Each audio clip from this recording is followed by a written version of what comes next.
Bismillahirrahmanirrahim. My dear friends in Iran, I really miss it. I wished that I could have been there because I love Iran, and I have the honor of having Avicennia prize from UNESCO, which is mainly Iran prize, and I'm grateful for that. So what today I'm going to talk to you in next 15 minutes is Avicenna enduring legacy, bridging science, ethics and humanity. And if when you talk about ethics and humanity, and of course science, then the only name that comes in mind is Avicenna, call it Avicenna. And because he was the one who at that time, with ancient wisdom, linked it to modern scientific and clinical challenges. And when we look at today, with all this development that we have, believe me, we think how that man at that time thought about all these modern things. So, first of all, look at his vision, what we call it the polymath's vision. And that is integrating metaphysics, natural philosophy, empirical clinical practice, and humanistic ethics into one field.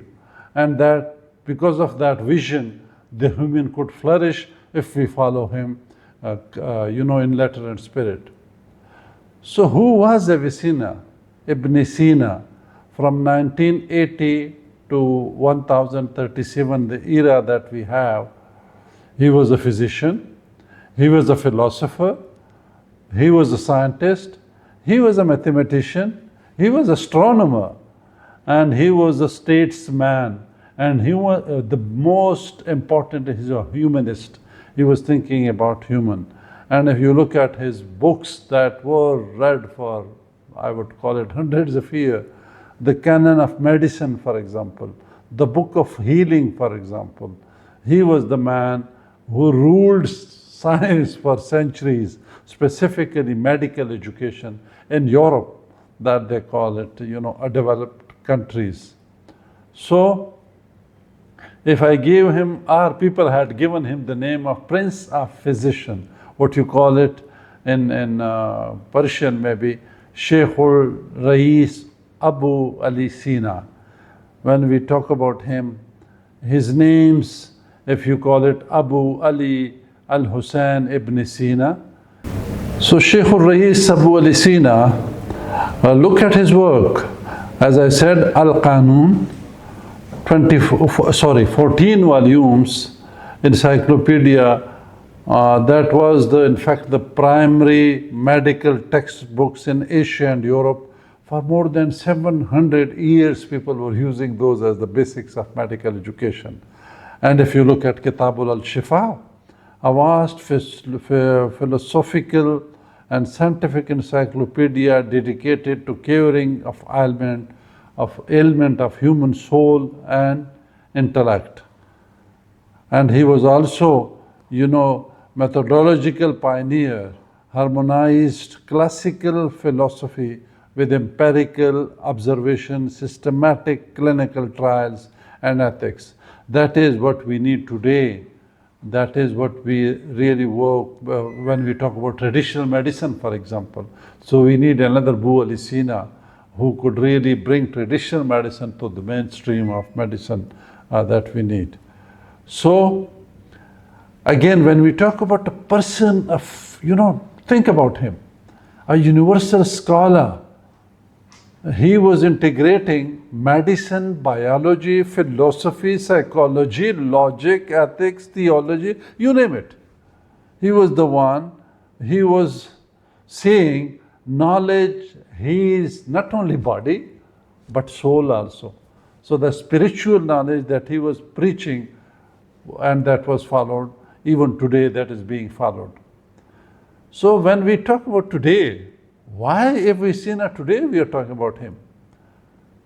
So that we connect us for the contemporary challenges that we have today. When we are looking at our surroundings and we have problems, we still remember Avicenna. His knowledge about ethics and science. Think about, 1,000 years after his lifetime. Now when we have artificial intelligence, challenges to the human judgment, oh, we need Avicenna's ethics lesson. When we talk about biotechnology transforms lives itself, like you have, synthetic biology, etc.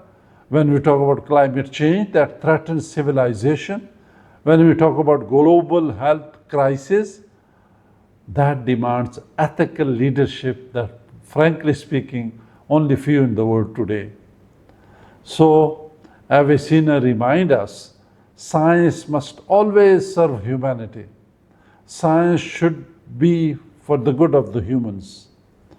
And when we again, as I said, we already talked about artificial intelligence, but do you know the CRISPR-Cas9 gene editing? You know that we can, make different kind of things, using human embryo and animal genes, etc., etc. And when we had COVID-19 pandemics, then we need Avicenna's ethics. And of course, climate change is the biggest problem that we are facing today. And when we are losing biodiversity, for example. So, with all these advances, one thing that we should not be forgetting is the, requirement of ethical governance in the world. So, and Avicenna anticipated this relationship 1,000 years ago. He was thinking about this and he was talking about this. So, now let's talk about a little bit about holistic and ethical healing. Like if I talk about psychosomatic unity, so that is that Avicenna pioneered the clinical understanding of the deep connection between psychological states and physical health that treating the patient as a complete bodily, emotional, and spiritual entity rather than isolated physical symptoms, only one symptom. And of course, if we talk about, public health innovation, he was the one who hypothesized the existence of microscopic contagions in air and water. So that is when, at that time, in his Canon of Medicine, he, told us evidence-based clinical observation, for example, disease classification, for example, pharmacology, for example, medical ethics, and all this, the credit goes to Avicenna. So, if I summarize all this, what I'm saying is, Avicenna and the scientific method that we are following. So, before modern science, Avicenna emphasized at that time, do observation, experimentation, critical reason, then verify. He rejected blind acceptance of authority. Not by you looking at a person and prescribing something. These were the principles that he at that time was guiding his students how to, cure a patient.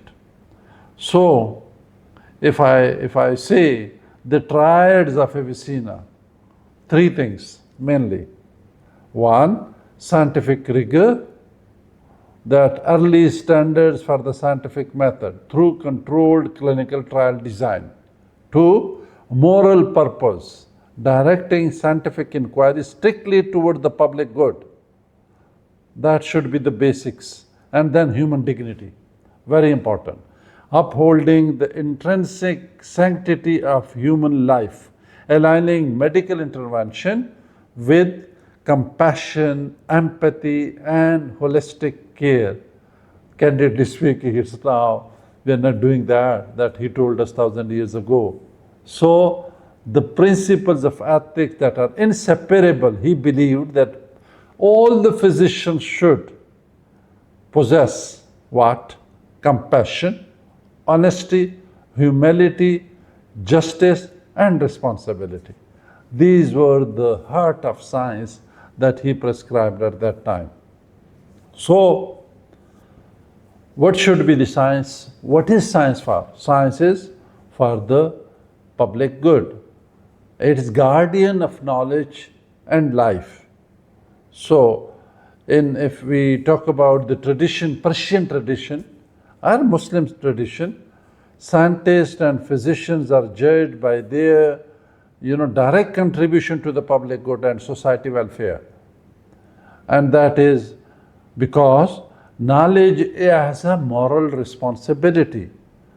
It reduces suffering, it improves society, it promotes justice, and all of this leads to human dignity. So scientific research is not merely an intellectual pursuit, but a moral responsibility, driving innovation, protecting traditional wisdom, and upholding ethical restraint in emerging technologies that we are having now, 1,000 years after Avicenna. So, now 700 plus years of, the authority that he was almost ruling the medical world, the Canon of Medicine served as a standard of medical curriculum across European universities, name it. And not only European, Eastern institutions. So with over 240 surviving,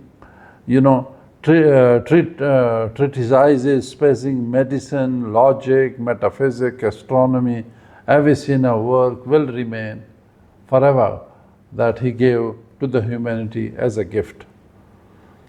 So now if I focus it a little bit about bioethics and human values.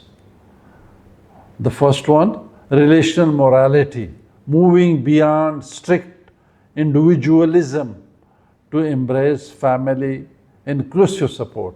If you look at the Eastern ethics, we have a collective, family, I am my family is me. In West, you have a contract relationship, a doctor and a physician. So that is the difference between the two. And that is Avicenna at that time was saying that you as an entity of the society, we have to work for the society as a whole. And then when we do that, we will of course protect the vulnerables, the children, the elder, the women. We have highest values for those like women. We respect them. And of course, today people talk about responsible conduct of science or responsible research conduct.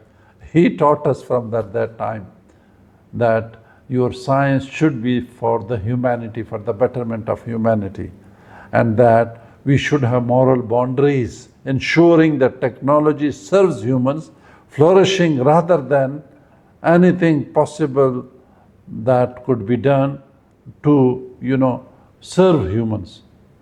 So, if you link Avicenna humanism, and there is that physical, intellectual, spiritual, and social all together, that will help you in mental well-being, moral well-being, and social harmony. You will have a society, ideal society that you will live in. So, today when I said we need those ideas for our traditional medicine, you call it Unani medicine, you call it whatever, Chinese medicine, compose, etc.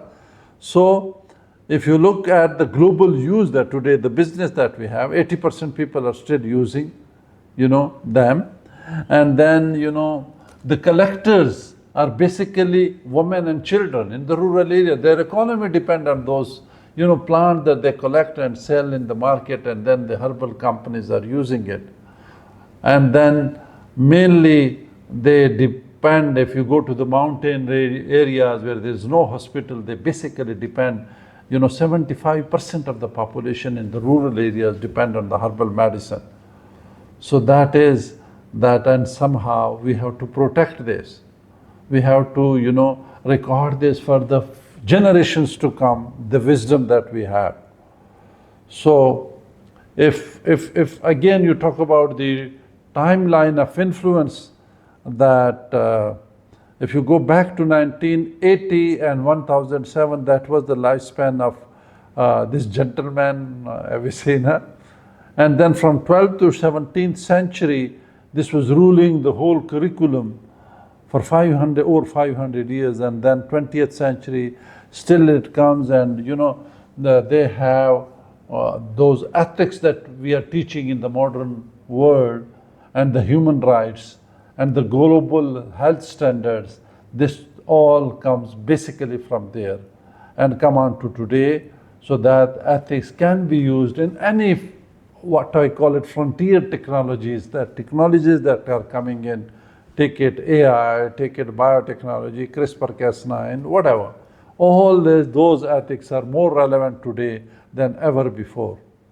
So this wisdom, what we call it, medicine is a science by which we learn about the conditions of the human body.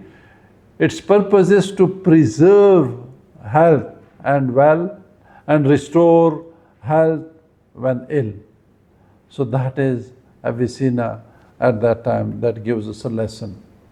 Now a little bit about this memories that I have about Iran, and my prize that, thanks to Iranian government, they had a prize in UNESCO. I got it in 2015, now 11 years ago. I was the fourth in the world to get it. Lucky, and I'm grateful because of my humble submission and humble work for ethics and science, responsible innovation, human dignity, and science for peace. This is what my life is for, and this is what I was doing and I will be doing.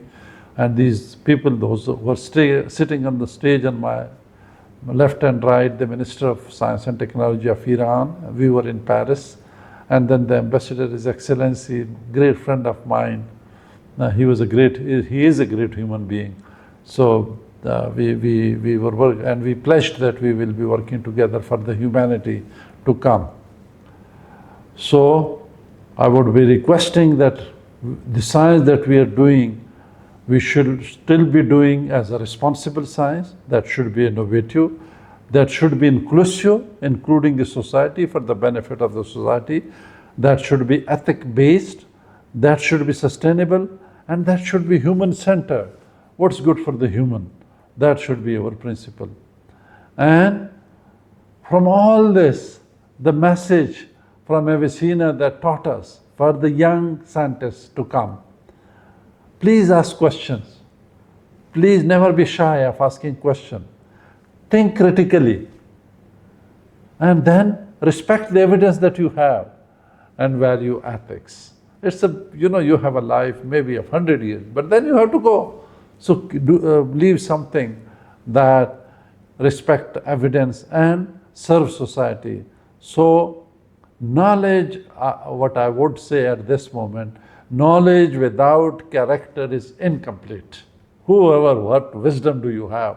But if you don't have a character, I'm sorry, it's incomplete. Now, how can we bridge East and West?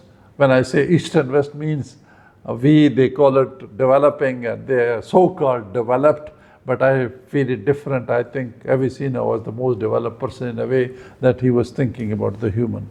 So Avicenna became a Persian scholar, an Islamic philosopher, a global scientist, a universal intellectual heritage. If I'll combine, will be called Avicenna. So his ideas crossed languages, religion, civilization. He never thought about, any religion. He didn't, that only for Muslim, for example. He was for human, and that science belongs to humanity. So that is what he did, and that is what we should be doing.